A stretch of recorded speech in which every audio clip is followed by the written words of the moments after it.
Hello, I'm Steve Martin, and I'll be presenting on the nature of communication in organizations, Chapter 11 in our textbook, Organizational Behavior. I'm passionate about this particular subject because I love teams. I love accomplishing goals that are bigger than myself, and a critical piece of that is being able to coordinate communication, whether it's a small team or a large team. And this ties into that specifically. We're going to be covering 6 topics. You should have a short PowerPoint in front of you with the six or so slides of the topics of conversation, and I'll help navigate through that. We'll be covering the 6 sections in this chapter as well, which you see on slide 2. There'll be subsequent slides that meet that as well. And at the end of my presentation, you'll see the question for this chapter. But I'd like for you to go on and start thinking about it as well as I'm presenting. The question is, how is communication within an organization both an individual process and an organizational process? And to that end, where have you seen this breakdown in an organization that you've been a part of? And what would have prevented it or fixed it?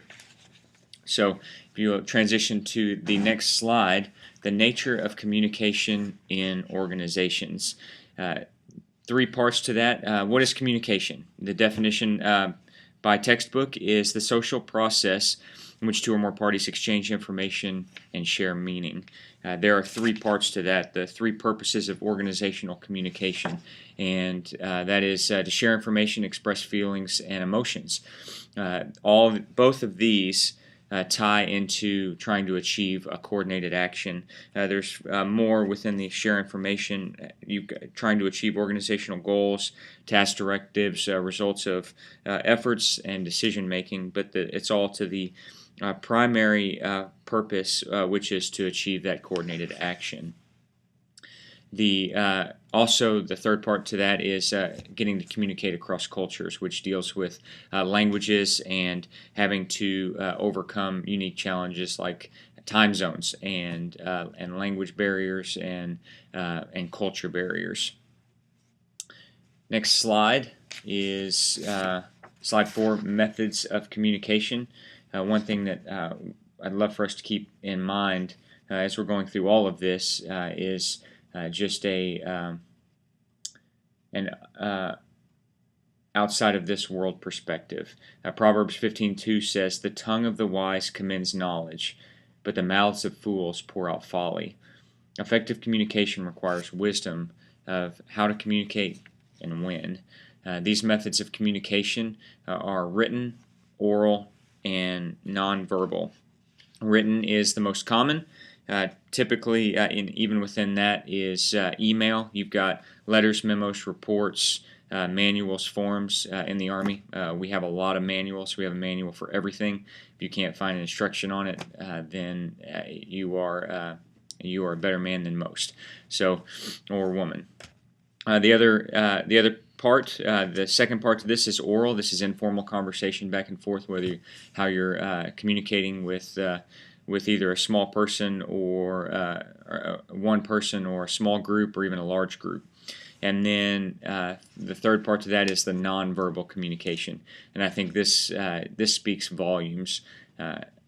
My wife will tell me that she's fine, but her body language says otherwise. And it's wise of me to pick up on that, and easier down the road if I act on that rather than the words that she's using.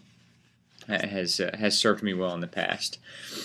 Next slide is the communication process. There are 7 parts to this. The source, encoding, transmission, decoding, receiver, feedback, and noise. The thing to keep in mind is that these all happen simultaneously.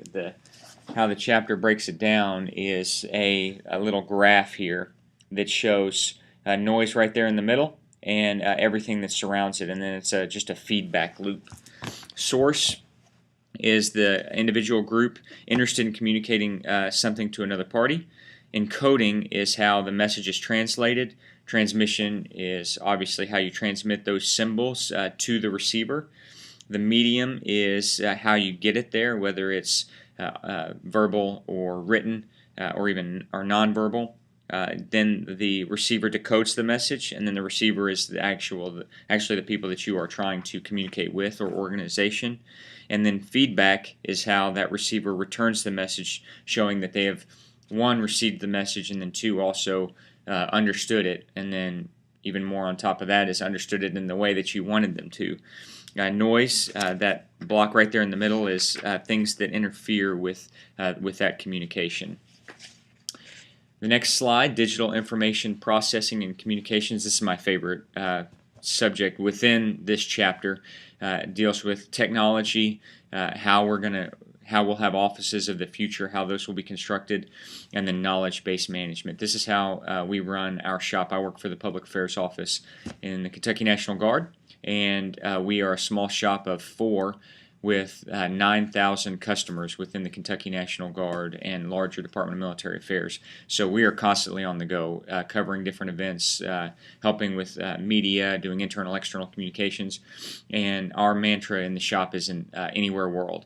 So we'll use our laptops and Blackberries and iPhones and iPads to communicate with each other, whether it's via email, or a lot of times we'll get on FaceTime or Skype to have a quick powwow to make sure that we're all synced up and communicating effectively.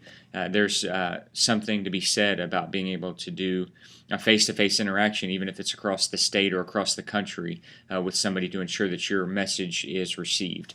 It really helps to pick up on those nonverbal. And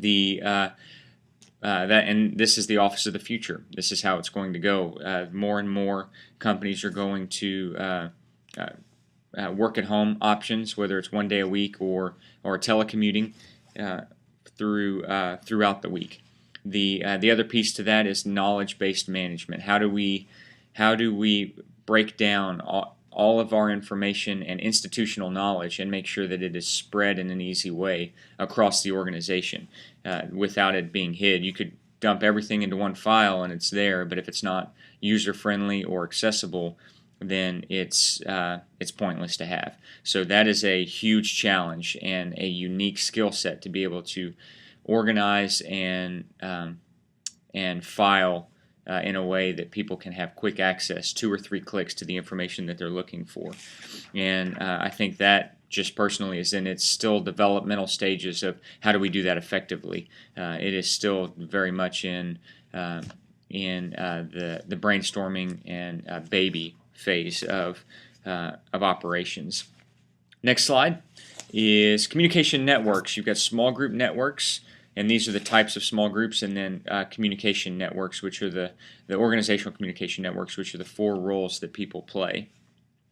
In the military, we are certainly predominantly a chain, set up in a chain network where it's from the top down, senior manager, all the way down to management trainee, or from brigade commander down to company commander, down to platoon leader, and information does not flow very freely, much like some of the other networks, the wheel, the circle, and the all channel. I personally prefer the circle and all channel type networks that information flows freely. I'm in charge here of our 4-man shop. However, I try to keep an open mind and an open line of communication. Everybody's got ideas, and I want to make sure that we use the best idea. Just because I got tagged to be in charge doesn't necessarily mean that I have the best idea. So I am constantly looking for feedback, as much as humanly possible, to make the best sound decision as quick as possible. And the final slide is managing communication. This can be a challenge. How do you improve the communication process? How do you improve the organizational factors within communication? Some of the challenges that you could run into are your source of information could withhold information or filter that information unnecessarily, and you want to get feedback. How am I communicating to all of my publics, to everybody that I'm trying to get information to? And then verify that you're actually communicating effectively. That is the trick is being able to do it without overwhelming people, and ensuring that they get the message, that the message is received. You're trying to reduce the noise that is around that message you're trying to deliver. And finally, asking my question again, how is communication within an organization both an individual process and an organizational process? And how have you seen this break down in an organization? Thanks for listening, and I look forward to your answers.